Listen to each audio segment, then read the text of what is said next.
Hello everyone, जय माता दी। Welcome to all of you in Pavdha classes.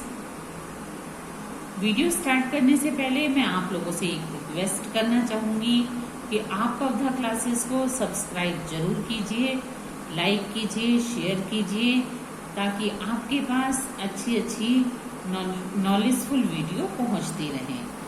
आज की अपनी इस वीडियो में मैं लेकर आई हूँ इंग्लिश स्पीकिंग के सेंटेंसेस। इंग्लिश बोलना सबको अच्छा लगता है क्योंकि इससे आपकी पर्सनैलिटी और ज़्यादा इम्प्रूव होती है, सब आपको लाइक करते हैं। और आजकल इंग्लिश का ही जमाना है, यदि आप इंग्लिश में बात करते हैं तो डेफिनेटली आपको सब लोग लाइक करते हैं। तो ऐसे सेंटेंसेस हैं ये जिनको हम डेली लाइफ में बोलते हैं, और ये कोई बेसिक इंग्लिश में नहीं बल्कि स्मार्ट इंग्लिश में है, एडवांस इंग्लिश है इसमें, ताकि आप इसे बोलो और आप भी इसे लाइक करो। और जब आप किसी के सामने बोलो तो डेफिनेटली वो भी आपकी तारीफ करेगा। जिसके भी सामने आप, जिसके साथ आपकी इंग्लिश के सेंटेंस बोलोगे, वो भी आपकी तारीफ करेगा कि आपको बहुत अच्छी इंग्लिश की नॉलेज है। अपनी वीडियो स्टार्ट करते हैं। मेरा पहला सेंटेंस है, पहले मैं आपको हिंदी में बताऊंगी, फिर मैं आपको इंग्लिश में बताऊंगी। लेकिन ये सारे सेंटेंसेस ऐसे हैं जिनको हम अपनी डेली लाइफ में बोलते हैं। मेरा फर्स्ट सेंटेंस है, मैंने अपनी शर्त रखी। ये ऐसा सेंटेंस है कि हम इसे हिंदी में बहुत बार बोलते हैं। यदि हमें इसी सेंटेंस को इंग्लिश में बोलना है तो हम कैसे बोलेंगे? शर्त की इंग्लिश क्या होती है? कंडीशन। तो हम इसे कैसे बोलेंगे? I let my condition. Next है हमारा, मैं तुम्हें समझा नहीं सकता या मैं तुम्हें समझा नहीं सकती। दोनों का मतलब एक ही है। ये भी लाइन ऐसी होती है जो नॉर्मली बच्चों से या बड़ों से या कोई बात जब हम अपनी एक्सप्रेस नहीं कर पाते तो हम बोलते हैं कि मैं तुम्हें नहीं समझा सकती, मैं तुम्हें नहीं समझा सकता। तो उसको हम इंग्लिश में कैसे बोलेंगे? I can not make you understand.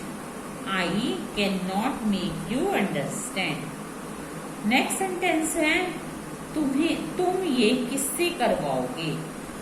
यानी कि कोई भी काम है तो ऐसा हम अपनी डेली लाइफ में बोलते हैं कि तुम ये काम किससे करवाओगे। तो उसे इंग्लिश में कैसे बोलेंगे? Whom will you get this done from? Whom will you get this done from? Last में क्वेश्चन मार्क, क्योंकि ये इंटेरोगेटिव है, ये भी इंटेरोगेटिव, तो यहाँ पर क्वेश्चन मार्क आएगा। नेक्स्ट सेंटेंस है, तुम हमेशा यही कहते हो। जैसे कोई भी इंसान हो, एक ही लाइन बार बार कहता हो तो उसको हम हिंदी में क्या कहते हैं कि तुम हमेशा यही कहते हो। तो that is what you always say. That is what you always say. Next sentence है, यदि किसी को सफलता मिल जाती है तो कई बार ऐसा होता है कि कोई बंदा सफलता के नशे में चूर होता है, तो उसको हम हिंदी में नॉर्मली क्या कहते हैं? तुम सफलता के नशे में चूर हो। तो इंग्लिश में हम इस सेंटेंस को कैसे बोलेंगे? You are drunk with success. You are drunk with success. Next sentence है, उत्तर मेरी जुबान पर है। तो इसको हम इंग्लिश में कैसे बोलेंगे?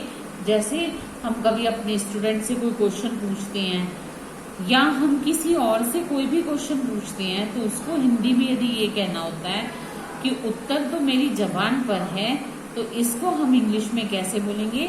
The answer is on the tip of my tongue. The answer is on the tip of my tongue. Next sentence है, तुम जब देखो कुछ ना कुछ उल्टे काम करते रहते हो। उल्टे काम करना यानी कि कोई ना कोई शैतानी करना। तुम जब देखो कुछ ना कुछ उल्टे काम करते रहते हो। तो इंग्लिश में हम इसे कैसे बोलेंगे? You are always up to some mischief. You are always up to some mischief. Next है, वह एक नंबर का बेवकूफ है। He is stupid of first order. He is stupid of first order. Next, हम भी लाचार हैं। भी की इंग्लिश टू लग गई, TOO2। हम की वी टू आर हेल्पलेस। लाचार को इंग्लिश में क्या कहते हैं? Helpless. We too are helpless. Next sentence है, मैं दौलत का भूखा नहीं हूं। I am not after money. बहुत स्मार्ट इंग्लिश का सेंटेंस है, I am not after money. Next sentence है, इनसे क्या फर्क पड़ता है? क्वेश्चन मार्क, क्योंकि क्या आ गया तो ये इंटरोगेटिव है। इसको हम इंग्लिश में कैसे बोलेंगे? What difference does it make? What difference does it make? यहाँ पे भी आप क्वेश्चन मार्क लगा सकते हो। नेक्स्ट है हमारा, मुझे पैसे की सख्त जरूरत है। I am in a dire need of money. ये लाइन ऐसी है कि इसको आप हिंदी में बहुत बार बोलते हो। तो I am in a dire need of money. Next, यह मकान किराए के लिए खाली है। ये सारे के सारे सेंटेंसेस ऐसे हैं जिनको हम अपनी डेली लाइफ में बोलते हैं। अब तक आप इसे हिंदी में बोलते होंगे, लेकिन अब आप इसे इंग्लिश में बोलिए। इसको हम इंग्लिश में कैसे बोलेंगे? This house is to let. This house is to let. Next, ये आपकी मेहरबानी है। किसी को भी हम कोई अच्छा कॉम्प्लीमेंट देते हैं, कोई हमारा काम कर देता है, तो हम उसको कैसे कहते हैं कि ये सब आपकी मेहरबानी है। तो it's very kind of you. It's very kind of you. Next sentence है, धूप सेक लो। Bask in the sun. Bask in the sun. Next sentence है, उठ जाइए, 10 बज गए हैं। Please get up, it's 10 o'clock। Please get up, it's 10 o'clock। Next sentence है, मैं उसे देखने के लिए तड़प रही थी। तो ये हमारा जो सेंटेंस है पास्ट कॉन्टिन्यूस हो गया। यदि आपको ग्रामर नहीं आती तो आप ग्रामर के लिए भी पब्धा क्लासेस में जा सकती हो।